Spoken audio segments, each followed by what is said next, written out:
according to this. Purpose does the gentleman from South Carolina seek recognition? Mr. Speaker, I move that the House suspend the rules and pass House Resolution 129 as amended. The clerk will report the title of the resolution. House Resolution 129, resolution calling on the Department of Defense, other elements of the federal government, and foreign governments to intensify efforts to investigate, recover, and identify all missing and unaccounted for personnel of the United States. Pursuant to the rule, the gentleman from South Carolina, Mr. Wilson, and the gentleman from California, Mr. Sherman, will each control 20 minutes.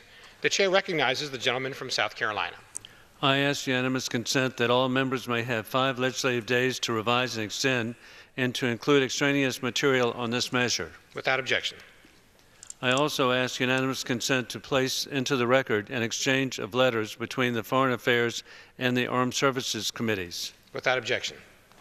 Thank you. I yield myself such time as I may consume. Gentleman is recognized.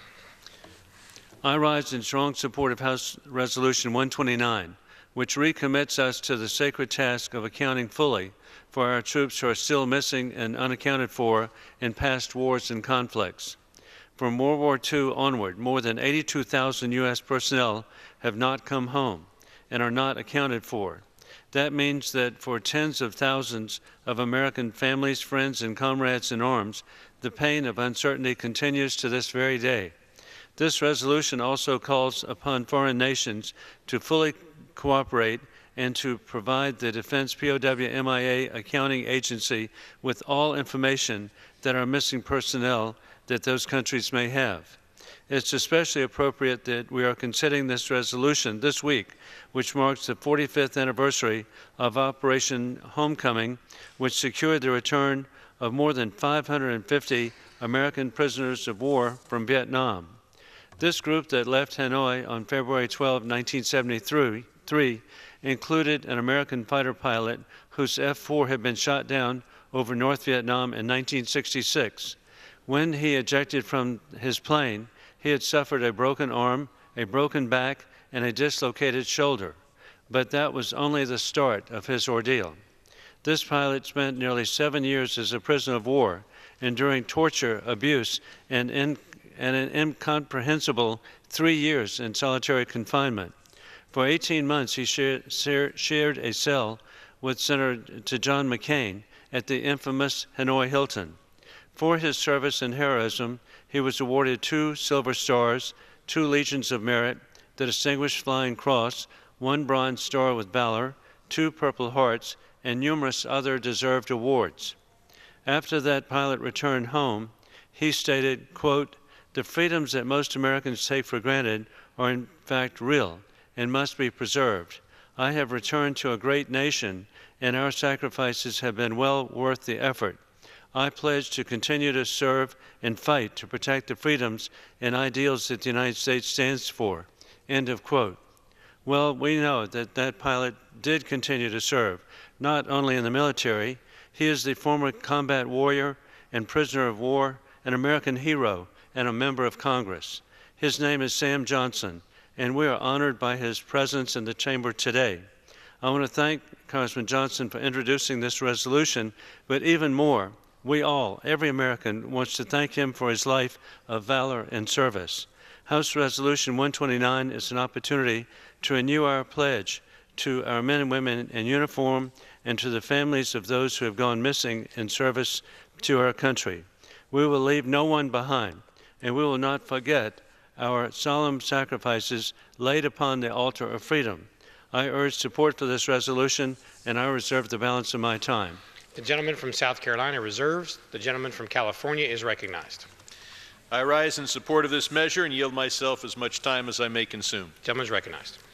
Rise in support of H.Res. 129, calling on the Department of Defense and other elements of the federal government and foreign governments to intensify efforts to investigate, recover, and identify all missing and unaccounted for personnel of the United States. I rise in support of H.Res. 129, which affirms our government's commitment to investigating and recovering missing American personnel.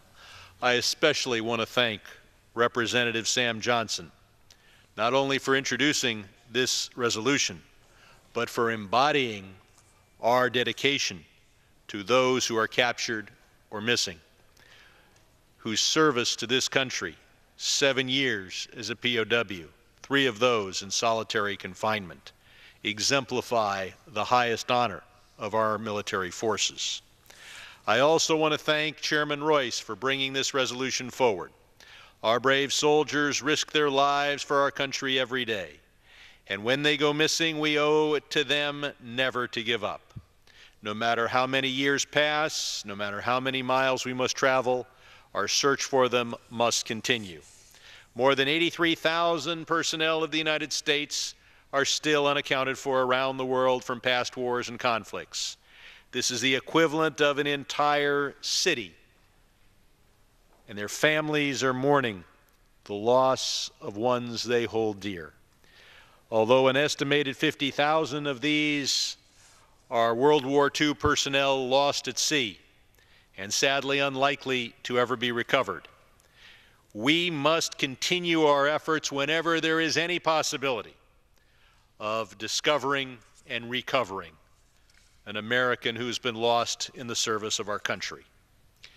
Our brave men and women expect that when they make the ultimate sacrifice, we will make extraordinary efforts to recover them.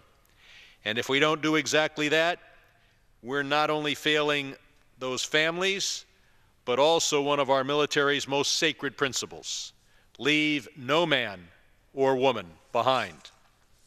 We honor this principle because it reminds us that unlike many of our enemies, whose soldiers are viewed as expendable pawns of the regime, we value each and every life.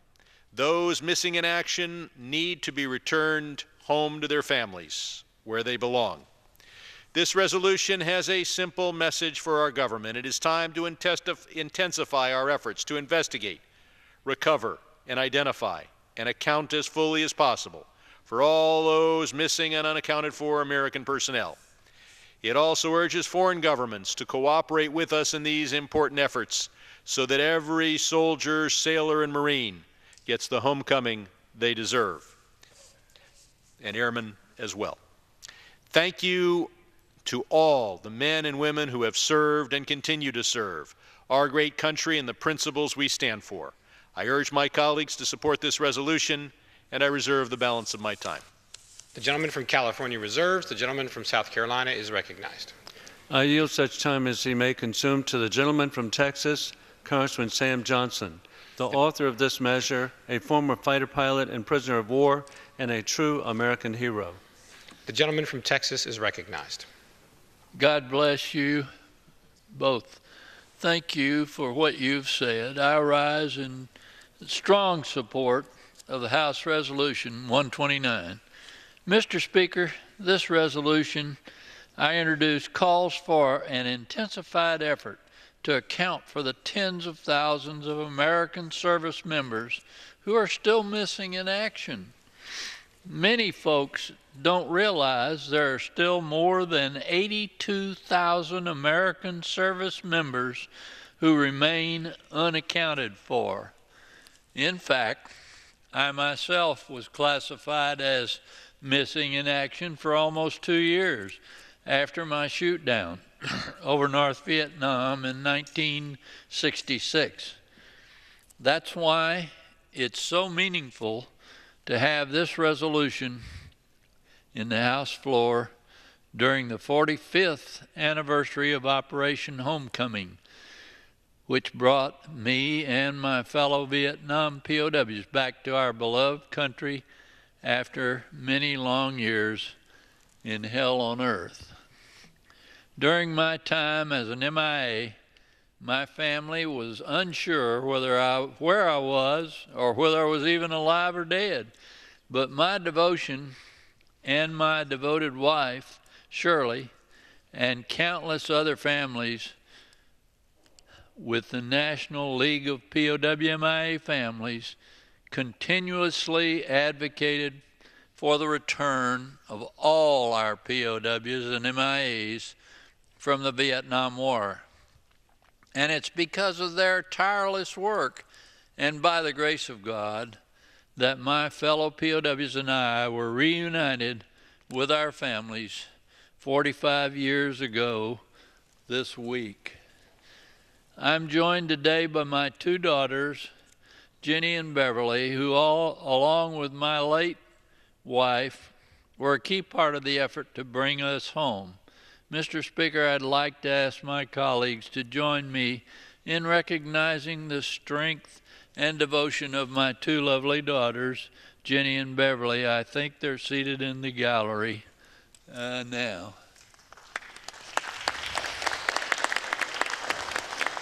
Thank you so much. But, Mr. Speaker, we must never forget our troops who still remain missing in action, and we must never forget their families who anxiously await a final accounting of their loved ones. In many cases, so much time has gone by that it has fallen to the next generation to repatriate their missing family members.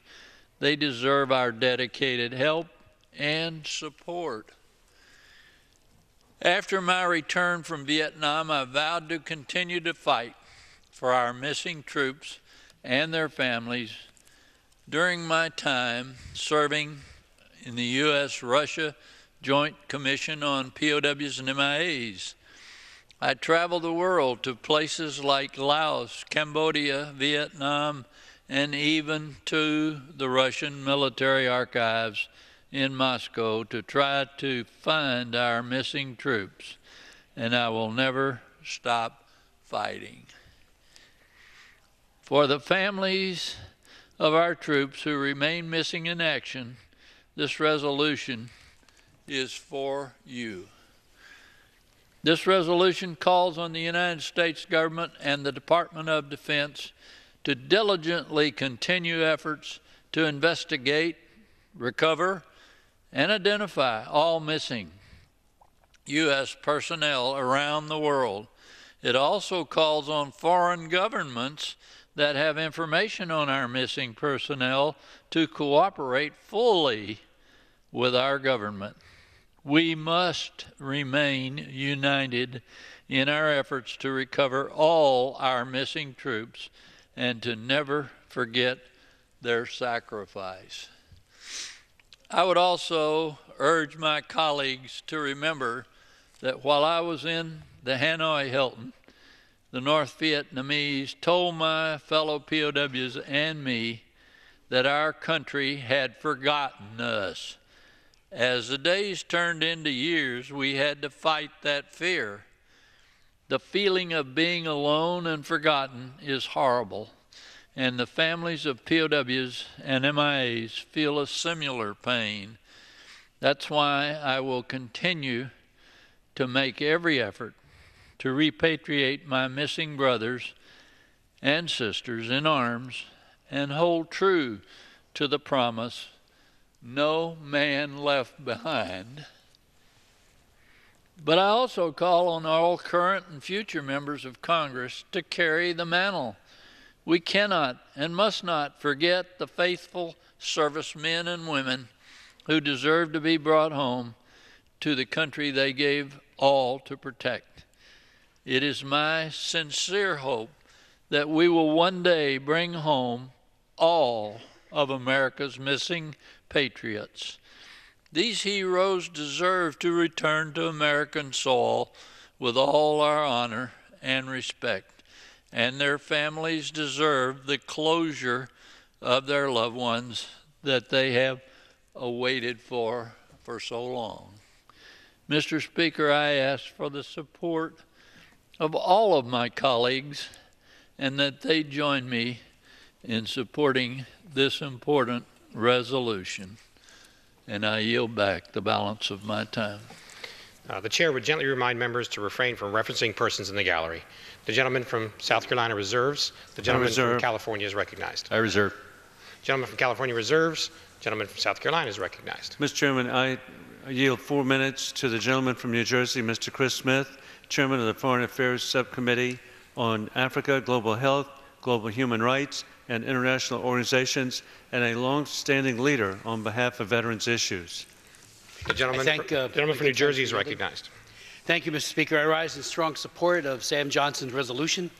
A truly heroic man who has suffered so much for our country, and I want to thank him for that. You know, I would say to my colleagues, having read and observed Sam for so many years, words are inadequate. They're truly inadequate to describe his courage, his tenacity, his faith in God, and his valor. He is really a hero who stands above, with few peers. So Sam, thank you for your leadership. Thank you for being who you are and your family. It's just a privilege to know you and to be up here supporting legislation that you have sponsored for a full and thorough accounting of all of our POW and MIAs. And as members know, access to the battlefield is important. And with regards to Japan, Italy, and Nazi Germany, with whom today, Germans, obviously the Japanese, and the Italians, we are close friends and allies. So those who went missing in those battlefields, certainly the presumption of death can be made in many instances. That's not the case, Mr. Speaker, when it comes to North Korea, where there was no access to the battlefield, and where we remain, and the families remain in agony for decades about what happened to their individuals. With regards to Vietnam, there were many live sightings, especially after the prisoners were, when Sam came home, and others, of people who were observed on the ground. I was part of the POW/MIA task force in Congress in the 1980s, and Jerry Solomon and others and I traveled to Vietnam to talk about those live sightings and the fact that the Vietnamese did not provide a full accounting, and many who were observed went missing, and we think they may have been executed by the Vietnamese long after the peace treaty was signed. So we do have some cooperation, as we all know, to places, crash sites and the like. That's all good. It's certainly not enough. We do not have unfettered access to the battlefield, and that remains a reason why our great and distinguished colleague Sam Johnson is offering this resolution. We need to redouble our efforts. I would just point out for the record that Sam Johnson flew 62 combat missions in the Korean War, 25 missions in the Vietnam War before being shot down. He was in the Air Force for 29 years. He commanded 2 air bases, among other things. He's a lifelong fighter, student of war, combat warrior, a leader of men, and of course a prisoner of war. He spent, as my colleagues and I have all noted, nearly 7 years as a prisoner of war in Vietnam, where torture was systematic. He endured that, overcame that, and of course with his faith became a great inspiration to all of us, of someone who has suffered so much and yet continues to have a strong faith in God and a faith in humanity. As he pointed out in a statement, when he left, he was 140 pounds when he was let out. He also was pointed out that he was in solitary confinement and in leg stocks, like the Pilgrims, as he put it, for 72 days. Then, the following day, after he was let out, he couldn't walk. He was in leg irons for 2.5 years. A tight metal cuff around each ankle with a foot-long bar connecting the legs. He still has little feeling in the right arm and his right hand after those 2,500 days of captivity. Again, I can't say it enough. He even has said in the past he sees the silver lining because he still had that dream, the hope for the future, which some people would have lost a long time ago and just gave up. What an inspiration today's generation of a man who has suffered so much, has overcome so much, and remains an optimist deep in his heart. So again, words are inadequate to describe our colleague. He is the definition of courage. I yield back. Gentleman yields back. The gentleman from South Carolina reserves. The time. gentleman from California is recognized. Having no speakers on our side, I yield myself as much time as I may consume. The gentleman is recognized. Mr. Speaker, I want to add my voice to the voice of every other speaker on this resolution for what an honor it has been to serve with Sam Johnson and to see his example of service on the floor of this House every day. I want to reiterate the importance of this resolution. It sends a critical message to our military families that their sacrifices are not forgotten. Our government must never give up until every last American is returned to their families and to their homeland. Today, it is easy to think of Congress as a body divided between Republicans and Democrats, but ultimately, we are all Americans, and each and every one of us owes a huge debt of gratitude to our troops serving today and those who have served in the past. Their valor and courage have defined our nation's course. We applaud them, we honor them, and we will do everything in our power to see that those who remain unaccounted for are returned home. I urge my colleagues to support this resolution and yield back the balance of my time. The gentleman from California yields back. The gentleman from South Carolina is recognized. I yield myself such time as I may consume. As I close, I want to commend the Defense POW MIA Accounting Agency, which continues the noble work of accounting for our missing troops and personnel day in and day out around the world. I also want to express gratitude to those groups that continue to keep the home fires burning bright, for the many families that still awaiting concrete information on their loved ones. These include the National League of POW MIA Families, the American Legion, the Veterans of Foreign Wars, Disabled American Veterans, the Jewish War Veterans, AMVETS, Vietnam Veterans of America, the Special Forces Association, the Special Operations Association, and Rolling Thunder. And finally, we again want to thank Congressman Sam Johnson for introducing this resolution and for exemplifying the ideals of service, sacrifice, and honor.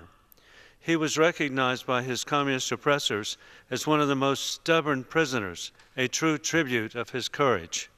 All members of Congress of both parties cherish the service of Congressman Sam Johnson. I urge support for the resolution 129 and yield back the balance of my time. The gentleman from South Carolina yields back. The question is, will the House suspend the rules and agree to House Resolution 129 as amended? Those in favor say aye. Those opposed, no. In the opinion of the chair, 2/3 being in the affirmative. I request a recorded vote. Texas is recognized. Yeas and nays. So I joined with Congressman Sam Johnson, our hero, to request the nays, yeas and the nays. Will the gentleman from Texas make the motion, please? Thank you. The gentleman from Texas is recognized to make a motion. Would you like to yeas and nays, sir? Yes, sir. Right here. What? Yeah, I request the yeas and nays, Mr. Speaker. The yeas and nays are requested. All those in favor of taking this vote by the yeas and nays will rise and remain standing until counted. A sufficient number having risen, the yeas and nays are ordered. Pursuant to Clause 8 of Rule 20, further proceedings on this question will be postponed.